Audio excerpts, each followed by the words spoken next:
Bayangkan sejenak seorang pria yang namanya telah menjadi sinonim dengan kata jenius. Seorang pria yang idenya telah mengubah cara kita memandang dunia, dan bahkan cara kita memandang waktu dan ruang itu sendiri. Seorang pria yang pemikirannya begitu jauh ke depan, sehingga butuh waktu bertahun-tahun bagi dunia untuk benar-benar memahami apa yang dia ciptakan.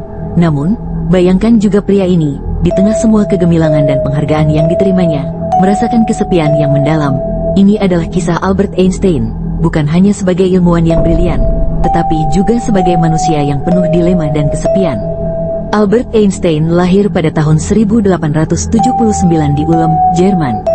Dari kecil, Einstein sudah menunjukkan tanda-tanda kejeniusan. Meskipun banyak yang salah mengira bahwa dia lambat berbicara sebagai anak kecil, di balik itu semua, pikirannya sudah bekerja jauh lebih cepat dari teman-teman sebayanya.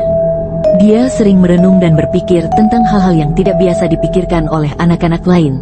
Ketika dia masih muda, sebuah kompas sederhana yang diberikan oleh ayahnya menyalakan api rasa ingin tahu dalam dirinya. Bagaimana jarum kompas itu selalu mengarah ke utara? Apa kekuatan misterius yang mengendalikan jarum itu? Rasa ingin tahu inilah yang nantinya akan membawa Einstein ke penemuan-penemuan yang mengubah dunia. Pada tahun 1905, ketika Einstein bekerja sebagai petugas paten di Swiss, ia menciptakan sesuatu yang akan mengguncang dunia sains, teori relativitas khusus. Dalam teori ini, Einstein mengemukakan bahwa waktu dan ruang tidaklah mutlak, melainkan relatif tergantung pada kecepatan pengamat. Ini adalah gagasan yang revolusioner dan mengubah dasar pemahaman fisika yang telah dipegang teguh selama berabad-abad. Gagasan ini membuka pintu menuju era baru dalam fisika dan mengantarkan Einstein ke puncak ketenaran. Namun, ketika dunia mulai mengenal dan memuja Einstein sebagai seorang jenius, ada sisi lain dari kehidupannya yang tidak begitu dikenal orang banyak. Sebagai seorang ilmuwan yang begitu terpaku pada pekerjaannya, Einstein seringkali mengabaikan kehidupan pribadinya. Dan inilah yang kemudian menjadi sumber kesepian dan dilema yang terus mengikutinya sepanjang hidup. Di tengah semua kejeniusannya, Einstein adalah manusia biasa yang merasakan cinta, kehilangan, dan kesepian. Hubungan Einstein dengan istrinya yang pertama, Mileva Maric, adalah contoh nyata dari bagaimana kesibukan dan ambisi ilmiahnya bisa mempengaruhi kehidupan pribadinya. Mileva Maric adalah seorang wanita berbakat, seorang matematikawan yang cerdas, dan satu-satunya wanita di kelas Einstein saat mereka belajar di Swiss Federal Polytechnic School. Hubungan mereka awalnya sangat kuat, diikat oleh kecintaan bersama pada ilmu pengetahuan. Namun, ketika Einstein semakin tenggelam dalam pekerjaannya, hubungan mereka mulai retak. Mileva merasa diabaikan, dan tekanan menjadi istri dari seorang pria yang semakin terkenal membuatnya semakin tertekan. Pada tahun 1909, hanya beberapa tahun setelah teori relativitasnya diterima oleh dunia, pernikahan Einstein dengan Mileva mulai mengalami kesulitan serius. Einstein sering absen dari rumah, bekerja siang dan malam di laboratorium atau mengajar di universitas. Mileva, di sisi lain, harus mengurus rumah tangga dan anak-anak mereka, Hans Albert dan Eduard.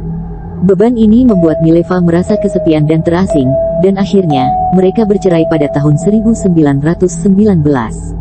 Perceraian ini meninggalkan luka dalam bagi Einstein. Meskipun dia melanjutkan hidup dan menikah lagi dengan Elsa, sepupunya, kesepian yang dia rasakan tidak hilang.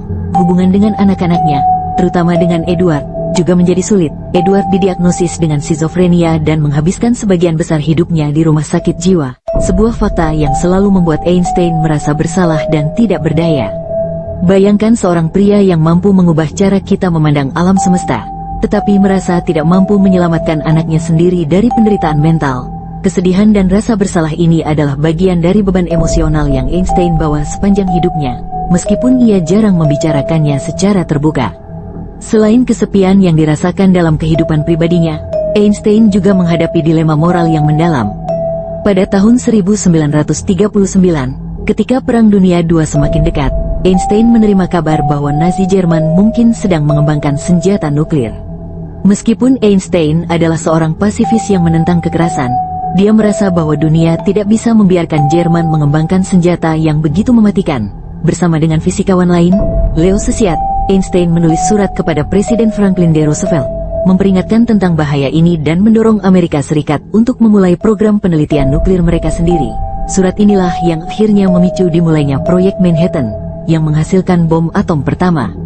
Ketika bom-bom atom dijatuhkan di Hiroshima dan Nagasaki pada tahun 1945, Einstein merasa ngeri. Meskipun dia tidak secara langsung terlibat dalam pengembangan bom itu, kesadaran bahwa gagasan-gagasannya telah membantu menciptakan senjata pemusnah massal meninggalkan luka mendalam dalam dirinya. Setelah perang, Einstein menjadi salah satu suara paling vokal yang menentang senjata nuklir dan mendesak perlucutan senjata global. Dia menyadari bahwa dunia yang dia bantu bentuk telah menjadi tempat yang jauh lebih berbahaya, dan ini menimbulkan dilema moral yang terus mengikutinya hingga akhir hayatnya.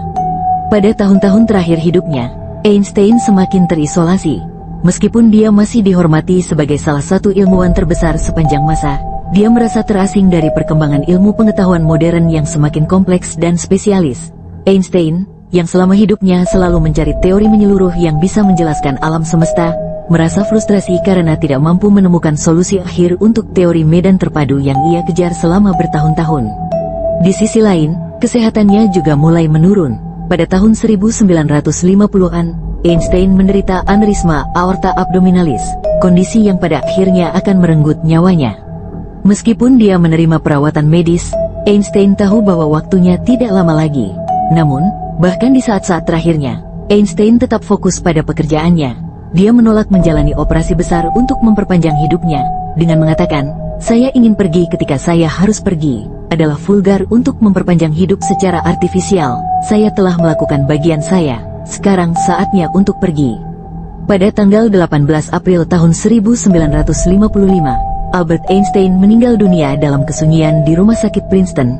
Dia meninggalkan dunia yang sangat berbeda dari dunia yang dia temukan, sebuah dunia yang berubah berkat kejeniusan dan pemikirannya.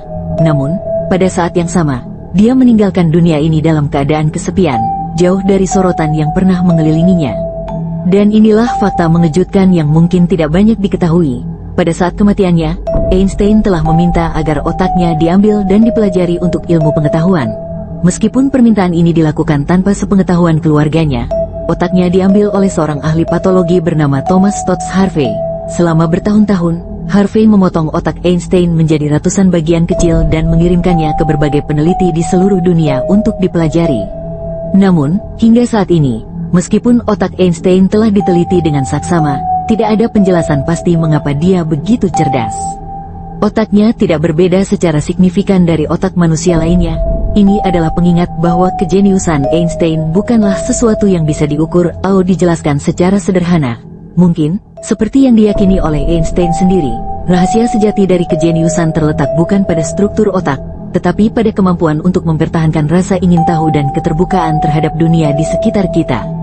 Jadi, sementara dunia mengenang Albert Einstein sebagai seorang jenius yang mengubah sejarah, kisah hidupnya juga mengajarkan kita bahwa bahkan pikiran terbesar pun bisa terjebak dalam kesepian dan dilema.